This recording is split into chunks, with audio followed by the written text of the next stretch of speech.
topic of today's video is how to stop looking frumpy. Now, it is a terrible word. It rhymes with dumpy, and there's no real male equivalent to it. It's just something associated with women. It's just a terrible concept, but when I say the word frumpy, there's an image that pops into all of our minds, maybe of someone we know, or a combination of things people do, or just kind of a trope of the frumpy woman. And so I wanted to discuss today ways we can avoid that or stop appearing frumpy if you're already there.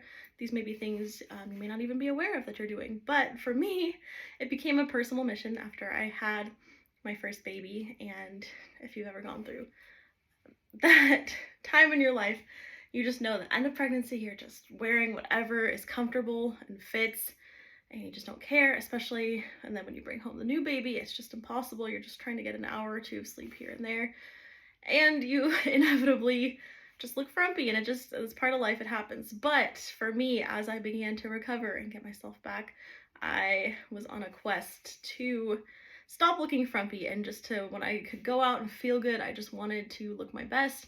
And so I scoured the internet for tips, and I learned actually a lot of things, and now I make sure to check all of these things before I leave the house for running errands or places where I know that I'm going to run into people I know.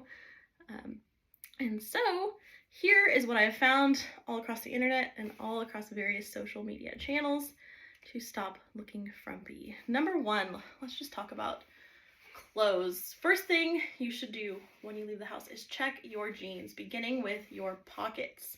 Make sure they are tucked in, not pulled out or even slightly out. Make sure that they are smooth and pushed all the way in, because if not, you just look kind of frumpy dumpy. Make sure that's there. Make sure your fly is all the way up, and if you cuff your jeans, make sure that they are even and not coming loose or falling out. If you have ones that don't stay very well, I recommend getting some of that fabric tape to just seal it and make sure that your jeans are just sleek, polished, nothing popping out that shouldn't be. I want to talk about undergarments, all types of undergarments. These are things that I have done myself, been guilty of. These are things I see on other people, and tips I have come across when it comes to undergarments. Now, if you have ever seen the 90s cult classic Clueless, there is a scene in which the protagonist Cher is trying to set up her frumpy teacher with another male teacher, and she points out all the things that she wants to fix in her makeover. And one of the things she says is that her slip is too long for her dress. So if you wear slips with dresses, make sure that the hem of your dress is longer so that you don't have any visible slip. If you have a skirt style slip, make sure that it goes up high enough and you can make it stay in place so that it's not riding down, because that comes across as frumpy. Now, in my case, I wear shapewear. I highly recommend shapewear. I embraced it. I love it. Spanx has changed my view on shapewear because the brand is just amazing. But I first took to their Encore Higher Power short, which is a long short, stops like mid-thigh. I am 5'3", so it may go up higher on other people, or you may have less on the leg. And so I wore some for a wedding with one of my go-to wedding guest dresses, which I love. And I put it on, looked in the mirror, everything looked great. No shorts visible. You couldn't tell I was wearing shapewear. Everything just looked sleek and nice. But then, as we were sitting in the ceremony, and I was sitting, my dress rode up, and I could see my shorts hanging out, and it was so embarrassing. And you know, this is something that I was probably the only one to notice, but I was hyper aware. And if you are going to be meeting people, you don't want your shapewear visible. You don't want anyone to know you're wearing it. It's your secret for how you appear sleeker and slimmer. And so I switched. I added their brief without the shorts to my shapewear collection for that situation and situations like it, so I could wear it with shorts. Okay, also in the category of undergarments are bras. So there's two things you want to try and avoid when it comes to bras. First off is the uniboob. That is if you are wearing anything that is just like a straight across kind of shelf, anything that just doesn't create two distinctive shapes. There's like sports bras and shelf bras. A lot of times they're meant for smoothing, but the overall effect is just one singular boob, and that comes across as frumpy. The other cardinal sin when it comes to bra wearing is creating the quad boob. Now this happens if you are wearing a bra that is too small, or if you're wearing the wrong type of bra, because you get the spillage going on. Now, I would say it is completely worth getting a professional fitting done, making sure you're in the right size. A lot of people are surprised when they get it done for the first time that they actually tend to buy the wrong cup size or wrong band size, which contributes to the quad boob, the spillage. Now, if you are in a transitional period in your life, like your childbearing years or you're undergoing a weight loss journey or anything like that, I would say get a couple different sizes, things that you can wear while you're on this journey or in these transitional years. And when that is done, I would say it's worth getting a professional fitting in a pricier bra that's going to last you. But yeah, just be aware, and you can always do the double check that you are not experiencing a quad boob because of what your bra looks like. Okay, now just undergarments in general. I am a big fan of seamless things because it doesn't create visible lines. You don't want any extra tightness or rolls created that don't exist because your underwear is too tight or just doesn't rise to the right spot. The next thing I want to talk about, going right down along our outfits, is footwear, hosiery, socks. No-show socks for me are particularly important when I wear things like flats or these are my Sperry's that I love for fall. And the other day, or it was a few weeks ago now, to my horror, I thought I grabbed a pair of no-show socks, my liners that you wear with flats, and I got to where I was going and I found out I did not grab a matching pair.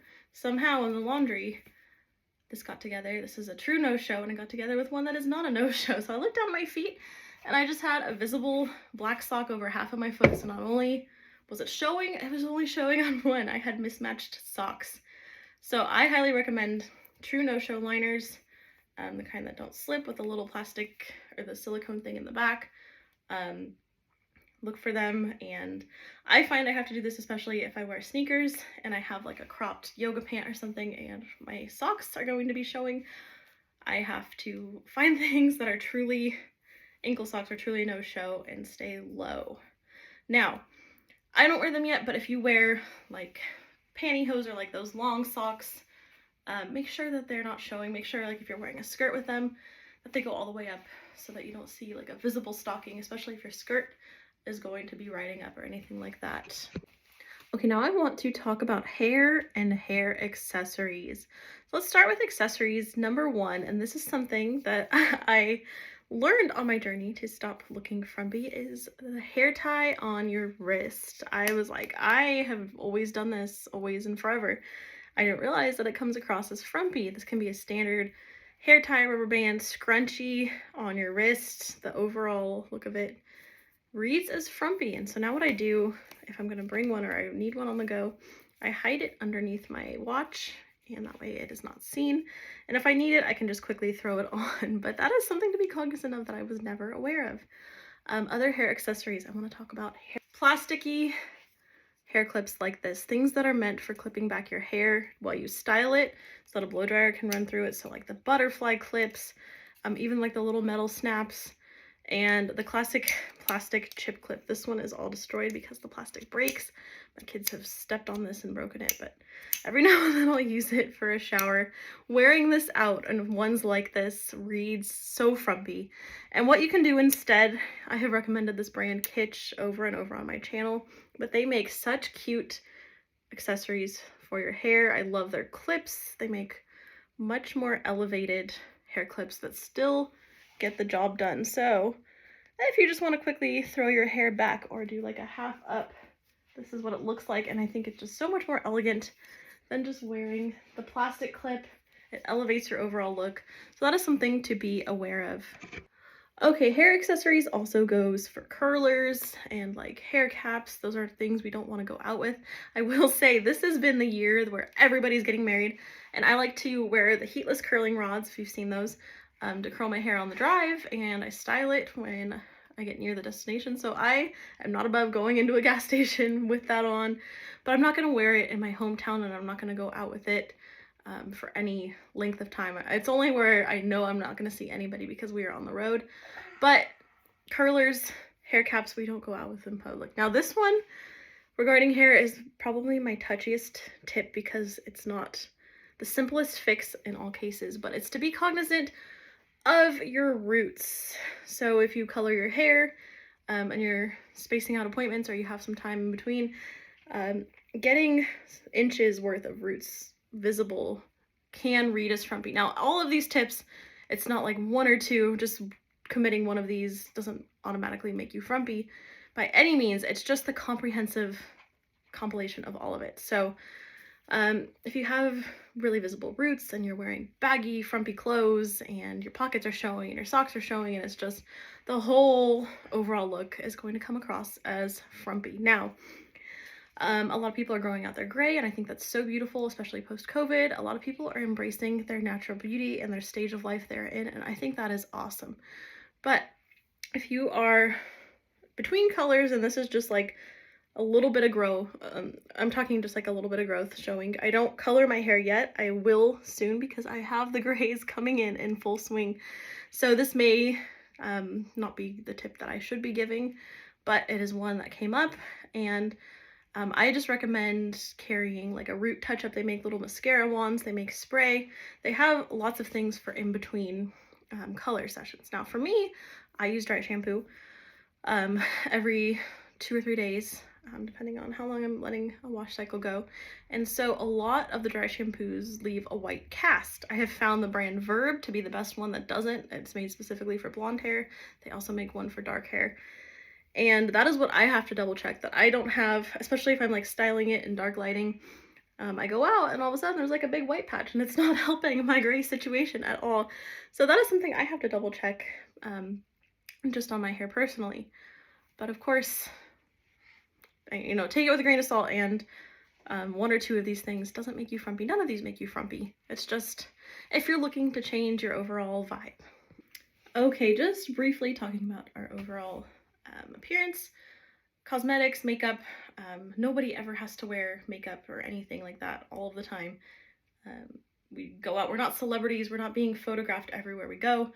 As I mentioned, in my case, I live in kind of a small town area, and so without fail, anytime I go like just to Walmart or anything, I'm going to see someone I know from at any point in life, someone I used to work with or go to church with or whatever it may be. I always run into someone I know, and I may have not have spoken to them in a few years, and I don't want them to see me like at my worst. And so this is just something to check. As I mentioned, the clueless rule: make sure you don't have lipstick on your teeth. You might just want to quickly look in the mirror.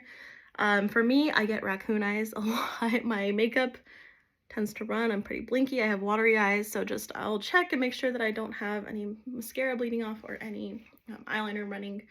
And then this is a big one: check your nails.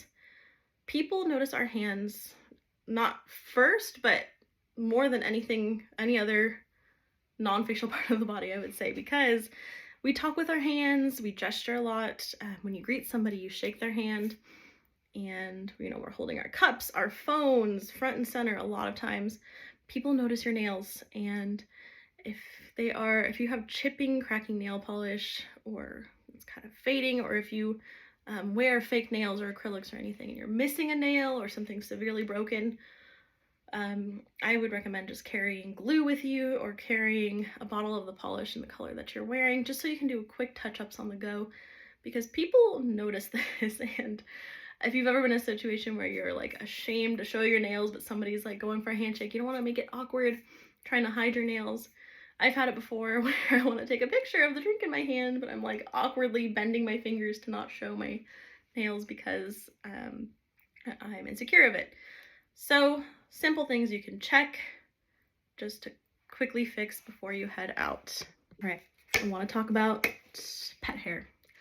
If you have a pet, a dog, a cat, a rabbit, anything that sheds. In my case, I don't have any pets currently, but I've always had short-haired dogs, and for some reason I feel like those shed more than longer-haired dogs. I could be wrong, but if I wore black or anything, it was always visible pet hair. So if you have a pet, I recommend getting a lint roller and getting a purse-size one for just on the go, because you may not have a chance before you leave the house, or you may not notice it if you get dressed and it's darker inside, and then you're out and all of a sudden you're like, I am covered in pet hair. It's nice to have one just to brush it. In my case, if I wear black or any kind of sweater with a static cling, I have to use a lint roller, because my hair just, when I shed, it just shows up so brightly on contrasting clothing, and so I have to do this for myself. If you have a cat, I know they shed a lot, and it's kind of the joke, like the cat lady. I'm not saying cat owners are frumpy by any means, but it's kind of like this trope. Like I've seen the sign that says "No outfit is complete without the cat hair." But if that is not the image you are trying to project, we love our cats, we love our dogs. Just try not to wear them when you go out. And finally, my last piece of advice has everything to do with how you present yourself and your posture. There is power in your posture and your stance. It's what people notice. And this is something I have to remind myself of when I go out, because I can be a little awkward and skittish and I tend to turn into myself. So I have to remind myself, chin up, put a smile on, be approachable. And I'm not talking about for the creepy guy that's like, hey, smile. I just mean in general, people I might run into, things people notice about me or see about me. I want to put my best foot forward. So that's just a reminder as you double check your outfit, you know, square your shoulders, chin up, and present yourself to the world new and improved and not frumpy. Thank you guys so much for watching. If you have any tips, other tips to share on how to stop looking frumpy, I would love to hear them.